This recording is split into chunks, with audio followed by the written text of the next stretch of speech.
Hi అండి. ఎంత సింపుల్‌గా, టేస్టీగా సొరకాయ పులుసు అండి. టమోటాలు, ఆనియన్, సొరకాయ, పచ్చిమిర్చి కట్ చేసి పక్కన పెట్టుకోండి. చింతపండు నానబెట్టుకోండి.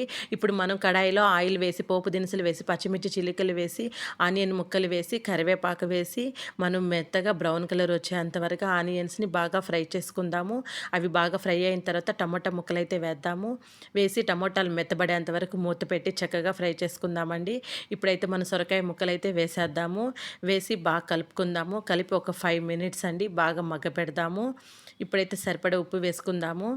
ఒక అర టీ స్పూన్ పసుపు పొడి, ఒక టీ స్పూన్ కారపొడి వేసుకుందాము. ఒక టీ స్పూన్ ధనియాల పౌడర్ వేసుకుందాము. వేసి బాగా కలుపుకుందాము. ఒక 5 మినిట్స్ అలాగే బాగా ఫ్రై చేసుకుందామండి. అయితే మనం చింతపండు పులుసు పోసుకుందామండి. పోసుకొని బాగా కలుపుకొని ఇప్పుడు 5-10 మినిట్స్ వరకు లో టు మీడియం ఫ్లేమ్‌లో పెట్టుకొని చక్కగా ఉడికిచ్చేసుకుందాము. లాస్ట్‌కి అయితే కొత్తిమీర వేసుకొని ఒక 2 నిమిషాలు ఉడికించి స్టవ్ ఆఫ్ చేసేద్దాము. అంతేనండి, సొరకాయ పులుసు రెడీ.